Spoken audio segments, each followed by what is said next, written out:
You did everything right. You listened when she talked about her day. You remembered the small details, the coffee order, the name of her difficult co-worker, the show she mentioned wanting to watch. You texted good morning. You were emotionally available. You respected her boundaries. You were patient with her moods. You were the man that every magazine, every therapist, every female friend told you to be. And she left you for someone who did none of those things. Or worse, she stayed with you but her eyes went dead. The passion evaporated. She became cold, distant, mechanical. You became her emotional therapist, her best friend, her safe space. Everything except the man she desires. The sex became a chore she performs out of obligation. The conversations became logistics. You're still together but you're alone. And now you're sitting here searching for answers in a YouTube video at 2 a.m, wondering what the hell went wrong. You did everything the right way. You followed the rules. You were good. And you lost anyway. Here's the truth nobody wants to tell you. What women say they want and what actually triggers their desire are two completely different operating systems. One is conscious, verbal, socially acceptable. The other is unconscious, biological, millions of years old. And the gap between those two systems has destroyed more good men than war. Arthur Schopenhauer, the 19th century German philosopher, understood this better than any psychologist, any dating coach, any modern guru ever could. Because Schopenhauer didn't care about being nice. He cared about being true. And what he discovered about female psychology, about the biological forces that govern attraction, about the machinery underneath human desire, was so uncomfortable that society spent 200 years trying to bury it. But you can't bury the truth. You can only ignore it. And ignoring it is why you're here, confused, frustrated, doing everything right and getting nothing. Wondering why the rules don't match reality. In the next 25 minutes, I'm going to show you what Schopenhauer saw. Not dating tactics, not manipulation techniques, philosophical truth about the forces that control human desire without your permission or hers. This will make you uncomfortable. Good. Comfort is where delusion lives. Discomfort is where understanding begins. Let's start with how you got here. How you became the nice guy who finishes last while pretending not to understand why. You were programmed. From childhood, you received a narrative about how relationships work. Be kind, be respectful, be emotionally open, and women will love you. This narrative came from everywhere.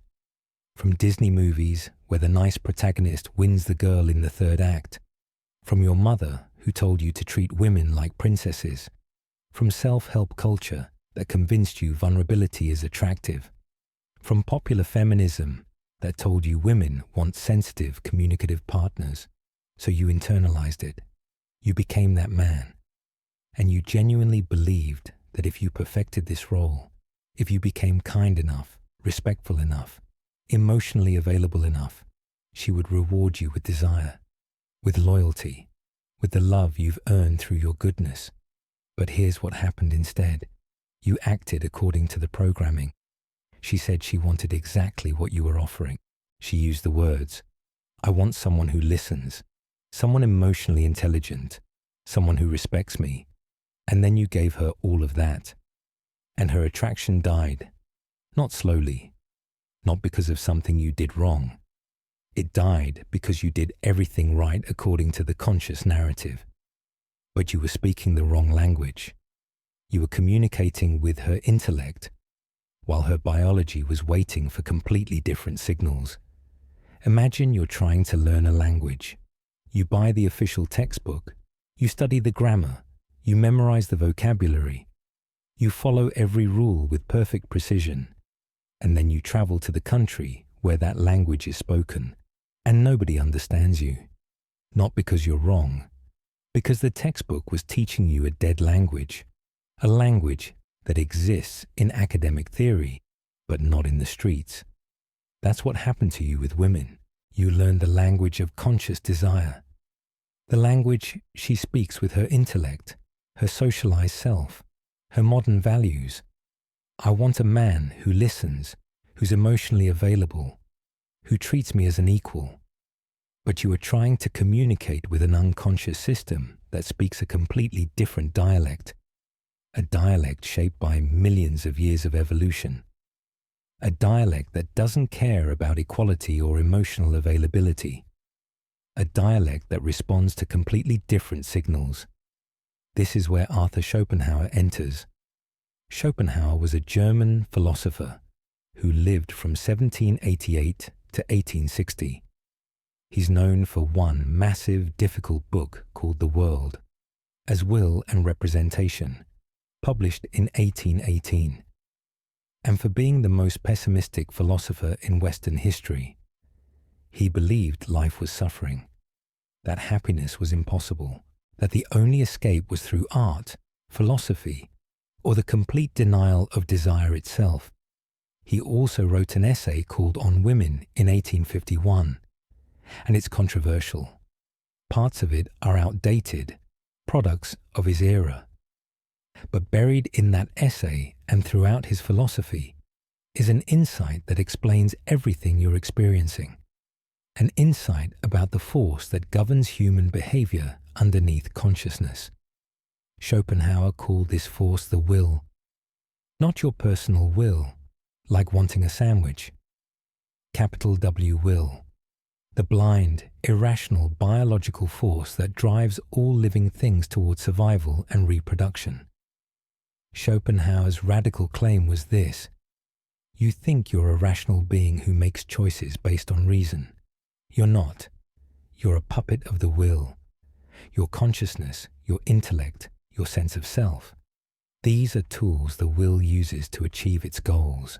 You are not in control. The will is in control, and you don't even know it. This applies to everything, but especially to sexual attraction, because sexual attraction is the will's most powerful weapon. It's how the will ensures the species continues. And here's the dark truth that Schopenhauer discovered. Romantic love is not what you think it is. It's not two souls recognizing each other. It's not destiny or connection or any of the beautiful lies we tell ourselves. Romantic love is a trick, a biological hallucination designed by the will to make you reproduce with someone whose genes complement yours for the benefit of the next generation. Let me say that again, because it destroys the foundation of everything you believe. When you fall in love, you are not pursuing your own happiness. You are being used.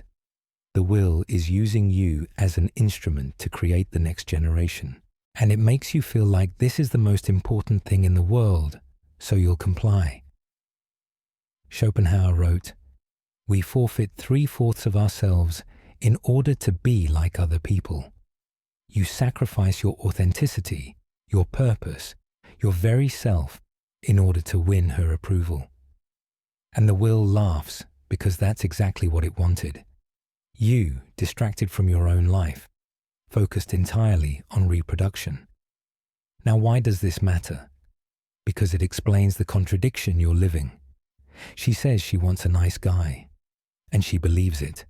Her conscious mind, her intellect, genuinely thinks that's true.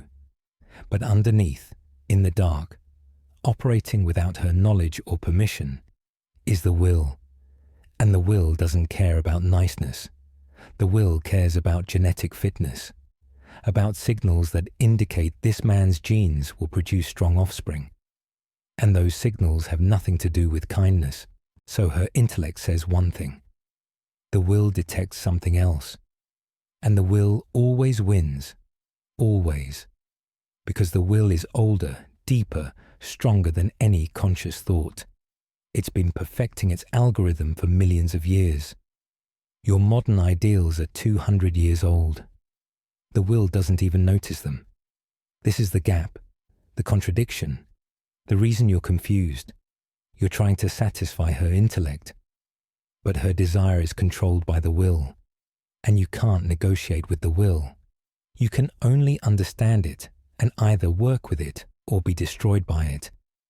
Let me show you the 4 truths Schopenhauer's philosophy reveals about female desire. These aren't tactics. These are observations about the machinery. Understanding them won't teach you how to manipulate. It will teach you why you've been failing. Truth 1. The illusion of romantic love. You believe you fell in love with her because of who she is. Her personality, her humor, her values. Schopenhauer would say no. You fell in love because the will detected genetic compatibility. Everything you think is unique about your attraction to her, the way she laughs, the shape of her face, the sound of her voice, these are unconscious calculations. Facial symmetry indicates developmental health. Hip-to-waist ratio indicates fertility. Voice pitch indicates hormone levels. You're not falling in love. You're responding to a biological algorithm. And she's doing the same thing. When she meets you, her will is scanning for signals, but not the signals you think. Not kindness or emotional availability. The will is checking for genetic fitness, and genetic fitness is signaled by social dominance, confidence, the respect other men show you, your comfort with conflict, your willingness to take up space. These things indicate that your genes are strong enough to have survived, to have won, to be worth passing on. When you're constantly nice, when you're always available, when you never push back, you're not signaling genetic fitness. You're signaling the opposite. You're signaling that you're safe, yes. But safe means weak. Safe means you haven't had to fight for anything. Safe means low status. And the will rejects low status because low status means weak genes. This is why she says she wants the nice guy, but sleeps with someone else. Her intellect wants nice. The will wants strong. And the will controls desire. Not her, the will. You cannot reason with this. You cannot convince her conscious mind to overrule her biology. You tried. It didn't work because you were negotiating with the wrong system. Here's the second truth. Scarcity creates value. Schopenhauer observed that human desire works like a pendulum, swinging between pain and boredom. When you want something and don't have it, you're in pain. You suffer. You obsess. That's the will punishing you for not fulfilling its agenda. But when you get what you wanted, when desire is satisfied, you don't feel happiness. You feel boredom, emptiness. The will stops rewarding you because you've served your purpose. And then it finds something else for you to want. This is why you were more attractive to her when you were pursuing her than after you committed. During pursuit, her will was unsatisfied. You were scarce. Your attention had to be earned. Your validation was uncertain. So the will kept her focused on you, made her think about you constantly, generated that feeling she calls attraction. But the moment you became fully available, constantly present, always affirming, the will was satisfied. It got what it needed, your commitment, and it stopped rewarding her with desire. You thought you were showing love through constant availability. Actually, you were killing her attraction through abundance. You became air, free, everywhere. And nobody values air until they're drowning. The men who maintain attraction understand this instinctively, not because they're playing games, because they have lives bigger than the relationship.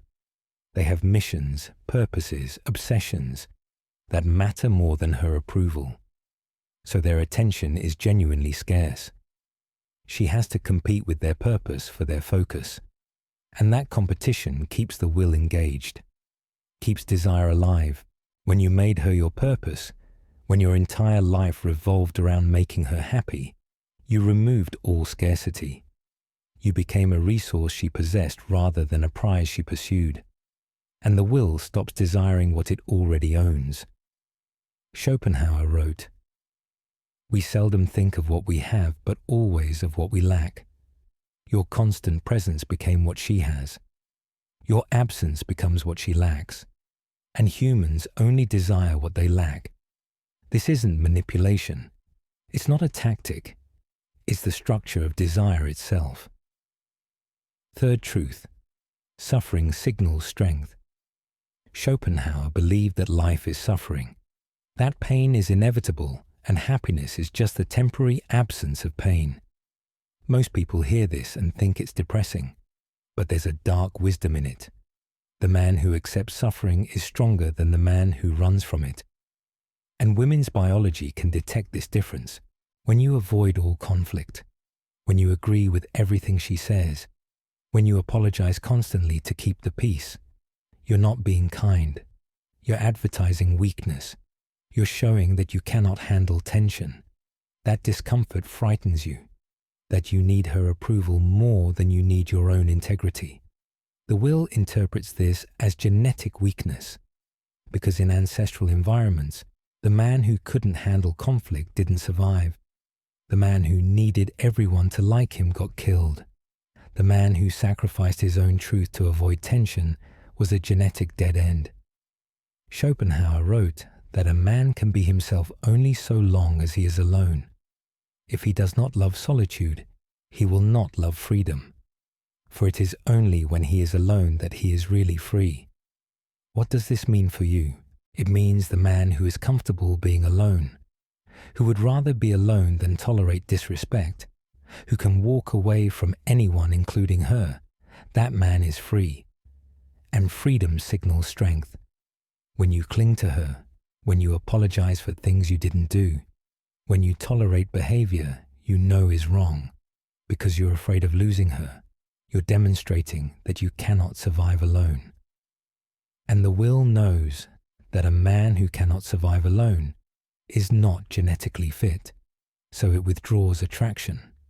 The man who maintains boundaries even when it costs him the relationship, who says no when he means no, who is willing to let her leave rather than compromise his standards, that man is comfortable with suffering, with loss, with solitude.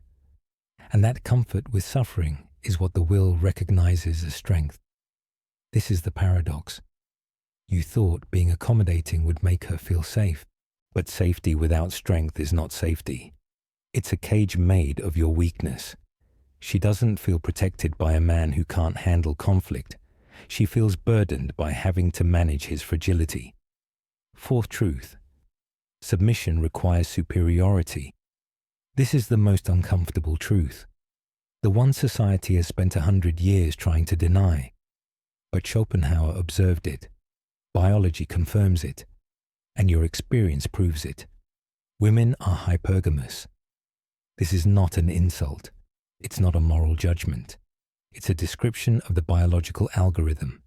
Hypergamy means women are attracted upward, to men with higher status, more resources, greater strength, not because women are shallow or materialistic, because the will's goal is to produce offspring with the best possible genetic material.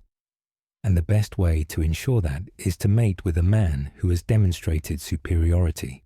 Now, modern society tells you that relationships should be equal, that you should treat her as your exact equal in all things. And intellectually, socially, legally, yes. But biologically, the will is not looking for equality. The will is looking for a man she can submit to without feeling like she's lowering herself. When you put her on a pedestal, when you treat her as superior to you, you invert the dynamic. You make submission impossible, not because she doesn't want to submit, but because the will not allow her to submit to someone beneath her. That's genetic suicide. And when you treat her as exactly equal, when there's no leadership, no direction, no hierarchy at all, her will has no framework for desire. Because equal means interchangeable. And if you're interchangeable, you're replaceable. The will is not attracted to replaceable. This doesn't mean you treat her badly. It doesn't mean you're cruel or domineering. It means you have a life she wants to be part of, rather than a life that revolves around her. It means you make decisions, and she follows because she trusts your direction more than she trusts indecision. It means you lead not through force, but through certainty, through having a mission that's bigger than the relationship. Schopenhauer wrote that nature has appointed the man to be the active and leading principle. You can reject this politically. You can disagree with it ideologically, but you cannot change it biologically. The will doesn't read feminist theory. The will responds to the patterns it's responded to for millions of years. And one of those patterns is that the woman's biology is attracted to a man who leads. When you refuse to lead because you're afraid of appearing controlling, you're not being respectful. You're forcing her to lead, which she can do, which she will do, but she won't desire you for it, because the will is waiting for leadership. And when it doesn't find it in you, it looks elsewhere. Now here's where this gets dangerous. You might hear these 4 truths and think, great, now I know how to manipulate her. I'll be scarce. I'll create conflict. I'll act superior. I'll perform leadership. And then she'll desire me. No. That's still slavery. That's you trying to control outcomes, trying to force the will to give you what you want.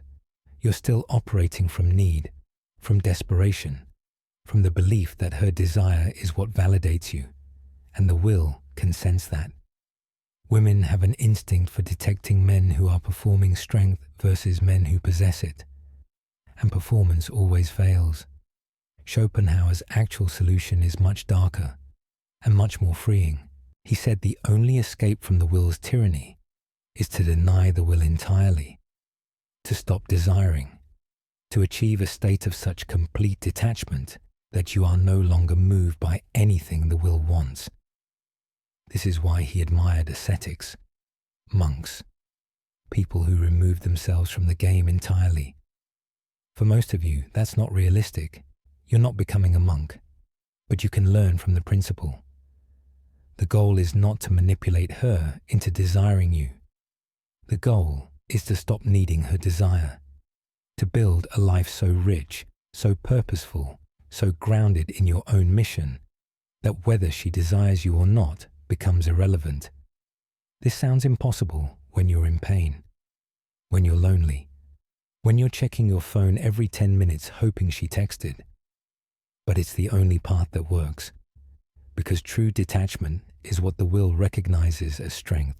And paradoxically, the moment you genuinely stop needing her desire, you become the man she desires, not because you're playing a game, because you've transcended the game.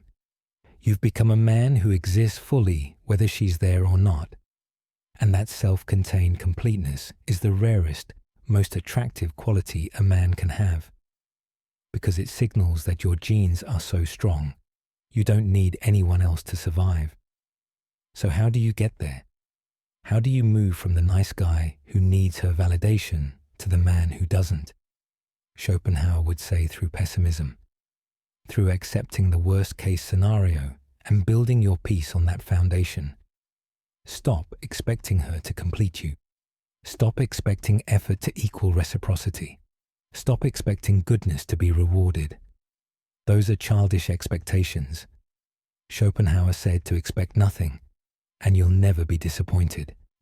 This sounds depressing, but it's actually liberation. When you stop expecting her to validate you, to understand you, to reciprocate your devotion, you're free. You can appreciate what she gives without demanding more. You can enjoy her presence without clinging to it. You can love her without needing her. And that freedom, that self-sufficiency, is what makes you attractive. Not your neediness, your lack of need. Build your mission first, whatever that is. Your business, your art, your body, your mind. Build something that matters more to you than her opinion of you. Something you would pursue even if she left tomorrow. When you have that, when your life has a center that isn't her, your attention becomes genuinely scarce. Your validation becomes genuinely valuable. your leadership becomes genuinely magnetic, not because you're faking it, because it's real. Second, embrace solitude, not loneliness. Solitude. Learn to be comfortable alone. Learn to prefer your own company to bad company. Schopenhauer spent most of his life alone. He wasn't lonely. He was free. Free to think, to read, to exist, without performing for anyone. When you're genuinely comfortable alone, you stop tolerating disrespect just to avoid being alone. You stop clinging to relationships that drain you. You become a man who is with her because he chooses to be, not because he's afraid not to be. Third, adopt pessimistic realism. Stop believing the fairy tale. She's not a goddess. She's human, flawed, driven by biological forces she doesn't understand. And so are you. When you see her clearly, without the romantic illusion, you can actually love her. Not the fantasy, the reality. And you can walk away from the reality if it's not good, because you're not attached to the illusion anymore. Fourth, maintain boundaries, knowing some relationships will end. And that's fine. Schopenhauer believed all desire leads to suffering. Relationships end. People change. The will moves on to new targets. When you accept this, you stop trying to force permanence. You stop sacrificing your integrity to keep her. You'd rather have a short relationship where you remained yourself than a long relationship where you slowly disappeared. Here's what Schopenhauer would tell you if he were here. You came looking for a way to make her desire you. That's still the will controlling you. The deeper work is to kill your need for her desire, to build a life where her presence is appreciated but not required, where her attraction is enjoyed but not necessary, where you are so complete in yourself that whether she stays or goes, your kingdom stands. Because here's the final dark truth. The man who doesn't need female validation becomes irresistible to women. The man who has transcended the game wins the game without playing. That's the paradox Schopenhauer saw. The will is attracted to the man who has denied the will, because that denial signals the strongest genes of all, the genes that don't need anyone else to survive. So don't watch this video and go try to use these insights to manipulate someone. That's still slavery to the will. You're still desperate for an outcome. Watch this video and build a life so rich, so purposeful, so grounded in your own reality that whether she stays or leaves, you remain unmoved. Build the kingdom first. If she wants to be the queen, the door is open. If not, the kingdom stands regardless. Schopenhauer spent his life studying human misery. He concluded that most suffering comes from wanting what we don't have and being disappointed by what we get. The man who escapes this cycle isn't the man who gets everything he wants. It's the man who stops being enslaved by wanting. That's freedom. That's strength. And ironically, that's what makes you the man she's been searching for without knowing why. You are not here to control women. You are here to control yourself. Master that, and everything else becomes easy. Fail that, and nothing else matters. If you understand this, if you're ready to stop being the nice guy and start being the sovereign man, drop this in the comments. I am the prize, not the pursuer. And subscribe, because next week we're going deeper. Nietzsche, on why the strongest men choose to be alone. You won't want to miss it.